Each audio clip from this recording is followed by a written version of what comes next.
We have a lot to cover in today's video with lots of news, including some trade rumors on the Edmonton Oilers, Toronto Maple Leafs, the Seattle Kraken, the San Jose Sharks, and others. Plus, we had a busy day with other news, including a big update on John Klingberg. We had a trade between the Sabres and Jackets. The Senators have hired a senior coaching advisor, and we have a fine from player safety. All that and more coming up next. So welcome back to another video here at Top Shelf Hockey. As I mentioned, we have a ton of news to talk about today, some trade rumors as well. Let's get started with a very busy NHL news cycle. Let's start with the news from the Department of NHL Player Safety.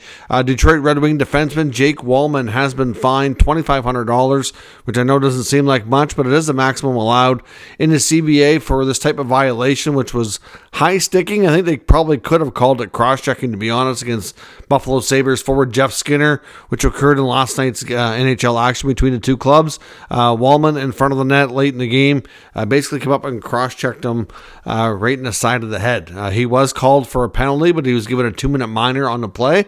So clearly this was a little bit of a supplemental discipline on top of that. I think this is kind of their way of saying it should have been a more stiff penalty than just 2 minutes. Ultimately, the Red Wings won the game, but Skinner, I believe he was cut on the play as well, but surprised it wasn't called as a double minor in the game. But Walman's been fined nonetheless. The Ottawa Senators today surprised a lot of people and made a big announcement that they've hired Jacques Martin. Of course, Martin was one of the greatest coaches to ever coach the Sens, spent 8 years with the club during some of their early days when they had a lot of success, especially in the early part of the 2000s when they were one of the NHL's top teams, very high offensive team especially. He had a lot of success, playoff success, made the playoffs every year except the first year that Martin was at the helm.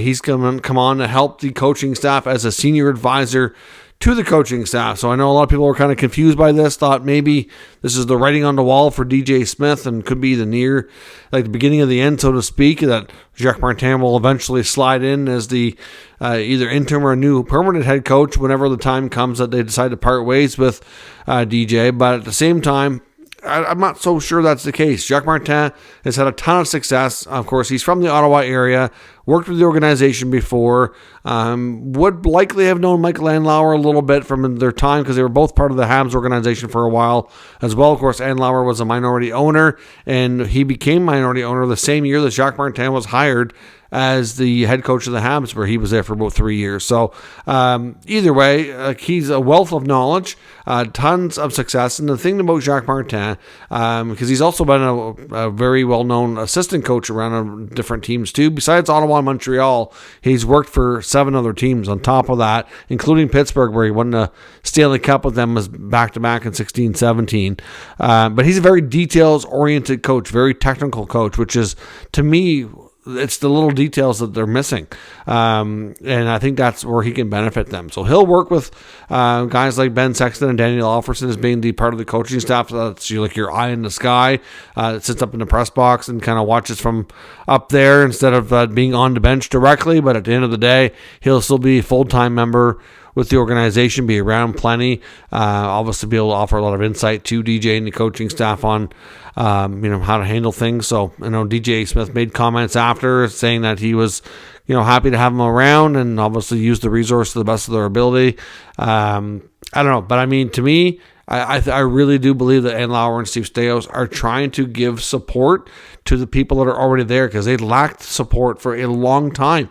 The previous regime and ownership of Eugene Melnyk had such a small, bare-bones hockey operations staff that there wasn't a lot of help in a lot of different areas.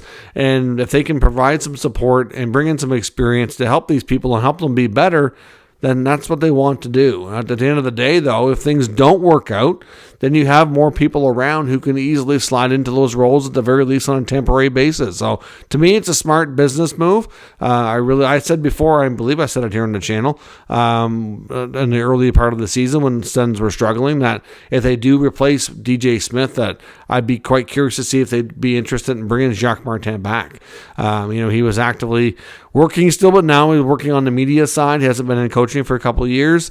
He's from the area, worked with the Sens before. They seem to be quite fond of bringing people back from their I guess there wasn't a lot, no Stanley Cups, but some, from the team's somewhat glory days, if you will, in the early 2000s when they had the most success that this team has ever had. So we'll see. To me, it's a good hire, and I guess we'll see what the future brings. It certainly gives them more options should things change with DJ, or if they want to, obviously, like I said, actually help him. We'll see how that works out. We had a small trade as well. Eric Robinson, formerly of the Blue Jackets, was traded to Buffalo for a conditional 7th-round pick. Condition is that if he plays 45 games with the Sabres this year, they'll get the 7th-round pick. If they do not, and he doesn't meet that games play plateau, no pick is transferred. So essentially, they give him away. He's making $1.6 million, if I'm not mistaken. Sabres took on the whole cap hit. He's got 1 goal in 7 games. Has a career high of 12 goals a couple of years back. Was an undrafted college free agent out of Princeton. Has had some success, good size, decent bottom 6 guy at times. I'm not sure how much help he'll be to the Sabres. I know they've had some injuries, and he could certainly fill a hole in the time being in the bottom 6 rather than place, a rookie there, I guess. But nothing really too major going on in that front. We do have some other news as well. The Red Wings confirmed that Patrick Kane will make his Red Wings debut tomorrow against San Jose Sharks. So it's showtime, as they say, showtime being Kane's nickname. So I'll be curious to see how things go, how he looks on the ice. Head coach Derek Lalonde said he's likely going to start with DeBrincat. I imagine that will be the easy go-to just to see if that chemistry is still alive and well. I mean, obviously he played with him before, so it makes sense to start there. If they can reignite the chemistry, then obviously they'll make each other better. And if, it's not quite working quite like before or as quickly as before, they can try other combinations. But be really curious to see how Kane looks, and be interesting to see him in a Red Wings uniform. We also got news out of Columbus as well. Besides the Eric Robinson trade, they are dealing with a ton of injuries as well. They announced today that Adam Boqvist is being added to the injured reserve list due to a shoulder strain. He's going to be out for about a month, so that's a bad blow. I mean, he was combination of things. He was actually mentioned as a potential trade target for a few teams, and secondly, he actually been playing pretty well lately and seeing some time with Zach Werenski. So it's an unfortunate blow for him. They've also had a Cole Sillinger to the IR. He's day-to-day.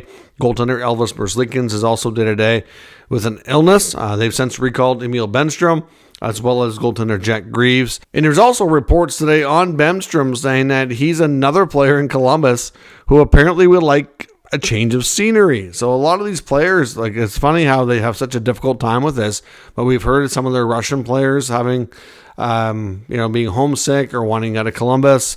Now we're hearing it about Bemstrom. Of course, there was the whole thing about Kent Johnson, how he's been handled this year. And I mean, he hasn't requested a trade. We haven't heard much about Johnson specifically wanting out or anything of that nature. There's just been a lot of talk about just the fact that he's been scratched, he's been put in the minors, and it just makes you wonder, with everything going on there. I understand the new head coach Pascal Vincent preaching a lot of tough love, but at what point are they going to kind of turn this season over to the kids and give them more of a chance? That's what I don't quite understand. I think some of this tough love thing might be going a little bit too far, but that's my take. We'll see where that goes. But yeah, it's been a busy day of news in Columbus. The Maple Leafs today announced that John Klingberg will indeed be having hip surgery later this month and is going to be out for the remainder of the season. So obviously Klingberg's year is over. Already been on long-term injured reserve since near the end of November. So he will remain there. And obviously his contract along with Jake Muzzin, Matt Murray, will be completely available for LTIR for the entire campaign. Now they also right now have Timothy Liljegren on LTIR. He's not quite ready to return just yet, but he is making some progress, which is good news.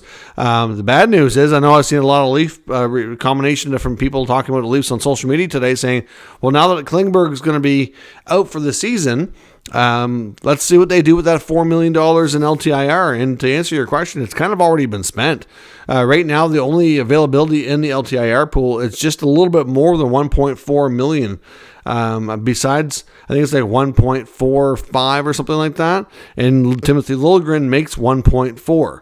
So when Liljegren comes back, they'll effectively have no cap space. Now, that doesn't mean they don't have options, but it's just not as simple as adding a $4 million player to their roster. Now, because of the LTIR pool being expanded recently between all the injuries, they were able to have a 23-man roster for the last little while. Or, of course, in the beginning of the season, before some of these other injuries like Liljegren and, of course, like Klingberg, then they actually had to go with a much shorter roster and had to go between 20 and 21 players. So, obviously, they didn't have anybody extra in the lineup or on the roster with the big club. So they're going to have to make some decisions. They do have players on the NHL roster that technically can go down and be demoted. They're going to have to make those choices. And even if they do move a couple of players down, when Liljegren comes back, that's still not going to give them the full $4 million available. They're probably going to be doing good to have about $2 million or a little less than that available. So ultimately, in order to make a trade, they're still going to need some money to go out. So we've talked before about the Leafs and Chris Tanev. I've seen an update today from Bruce Garriock and Post Media talking about how he put out like a column kind of summarizing all of his rumblings he's been hearing around the entire league, not just the Senators, which is the main team he covers, but saying about how the Leafs are certainly still hot and heavy over Chris Tanev. And even though they didn't get Zadorov and Tanev as a combo, just kind of confirming the interest is still very much alive and well in Chris Tanev. However, he said that he's been hearing that the Flames and owner Murray Edwards and GM Craig Conroy are not really in that big of a hurry to help the former GM of the Flames, Brad Treliving, and that they may actually be looking for a bigger price tag from the Leafs than other teams to gain Tanev in a trade, and that they may actually prefer not to help him. I don't know. We'll see. I mean, they don't have to do business with anybody specific. There's all kinds of teams around to talk to, but we'll see. I mean, obviously, we had also heard before that they didn't really want to trade Zadorov to the Canucks, who are a division rival, but they did, and they didn't even get. Based on what Zadorov, I think they got fair value, but it's not like the Canucks really overpaid by a lot. The going rate for Zadorov was going to be about a third-round pick. They got a third and a fifth. So, ultimately that's about it. So we'll see on that front. Besides Chris Tanev, there is also talk that Sharks defenseman Mario Ferraro is getting a lot of attention. He's made kind of, the news a little bit lately in the rumor mill because of being mentioned by some high-profile insiders like Elliot Friedman are being available. And Elliot Friedman did make mention that the Carolina Hurricanes were pretty hot and heavy after Ferraro in the offseason. They apparently tried really hard to facilitate a trade, and they could not come to terms with the Sharks to make it happen. But now the fourthperiod.com and their writers are reporting today that they have as many as 5 other teams that they've heard have connection to Ferraro and at least been checking in or interested. And one of those teams is the Maple Leafs. Now, he does fit check a lot of the boxes of what Treliving is looking for. I know Brad Treliving was actually on Toronto radio today, and they asked him about, because of course, in case if you're a baseball fan, I'm sure you've heard of this, but the Blue Jays in Toronto, obviously a big deal because not only are they, Toronto's baseball team, but we're the only, they're our only team in Canada. So they kind of get fans across the country, and they're Canada's team essentially. So a lot of talk about, free agency in Ohtani going to the Blue Jays. Of course, arguably the biggest free agent on the market. And they were joking with him about it, if he knew anything, obviously working with MLSE.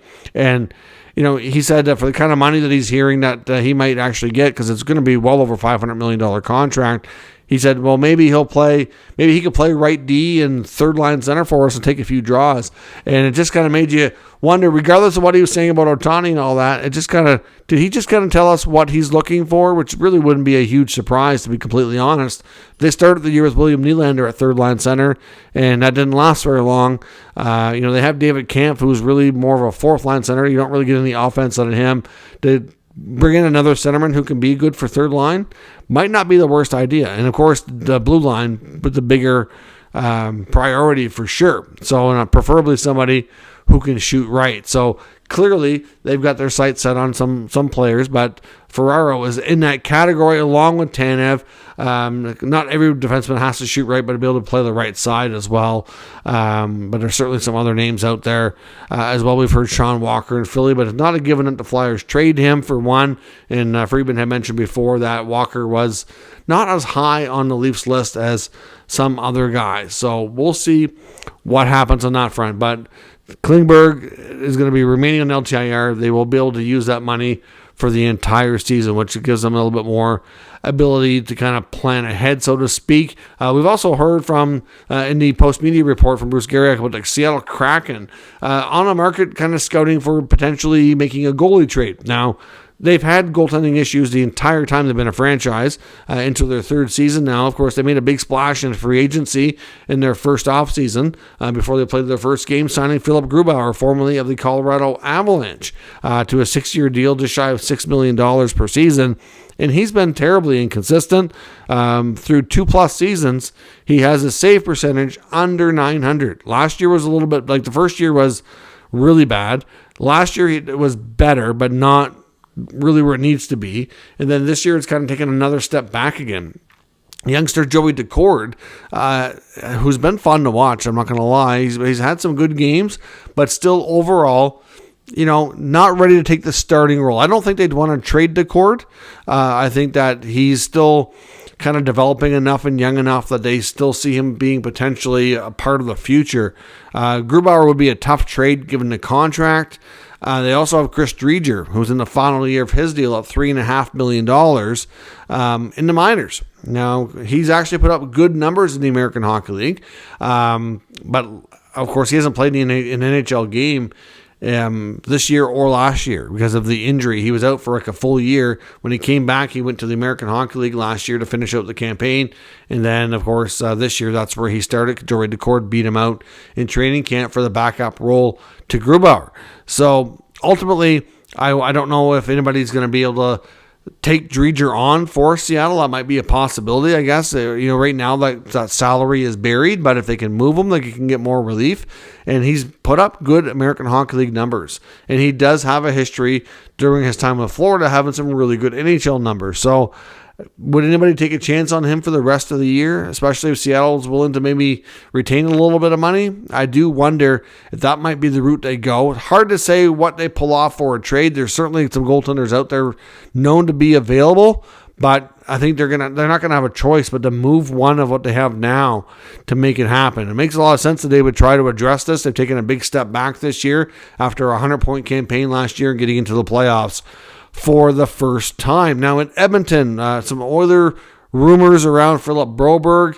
Yesterday we had reported that there was permission given to Broberg and his agent to talk to other teams and to seek a trade to help the young player get a change of scenery and a fresh start with another club. And then after that news broke later last night, there was word that Ken Holland denied that fact and told Edmonton reporters that he did not give permission to Broberg and his agent, who is Darren Ferris, to seek a trade. And then Darren Ferris responded through TSN reporter Ryan Rashog saying this matter reflects both mine and my client's frustration with the Oilers. It seems like they've been talking a lot. They want out, they want to trade, and it's just not happening. And here they're trying to get permission, and obviously they don't have it, but they would like to have it, and Holland won't give it. And they're just really frustrated, and it seems like that relationship has absolutely gone sour. Now, Darren Ferris, to be honest, has got a well-known reputation of being difficult to deal with for he and for all of his clients. I'm not blaming him in this particular scenario, though, because obviously Broberg, you could say what you want. Like, I don't know. He's just, he hasn't really earned the full-time spot. Now, there's some people that say Brett Kulak is replaceable and that he should be taking his spot in the lineup. I don't know. I mean, I think that's easier said than done. We'll see, but the former first round pick definitely would like to be traded out of the Edmonton Oilers organization. So I don't know if and when that's going to happen, but it sure sounds like they want it to happen. So therefore, I would think the Oilers will probably take their time and make sure they get it right, but they're, going to probably have to move him here sometime soon. And Ryan Rishaug was also talking about the fact that he expects the Oilers to kind of reshape their bottom six ahead of the trade deadline, looking to maybe bring in one or two veteran players to play in the bottom six, with moving a few players out, of course. I do wonder about Corey Perry. He wasn't mentioned here, but as I mentioned before, I think he'd be a great fit if he's going to continue his playing career. And the other one that was mentioned by Rishaug was Pat Maroon, former Edmonton Oiler, who had his best ever season as an Oiler, scoring 27 goals. Of course, they was later traded to the Devils and went on to the Blues, Lightning, Wild, etc. Of course, we know Pat Maroon has got a bunch of Stanley Cups to his name now as well, has gained a lot of valuable experience since he left Edmonton. He's played with Perry as well with Tampa. I can see those two guys being extremely valuable as bottom six, fourth line guys in Edmonton, should they be able to figure out a way to make that work. Now, Maroon's only making $1 million, and then I believe Tampa retained a little bit of that money when they traded him to Edmonton, to Minnesota, sorry.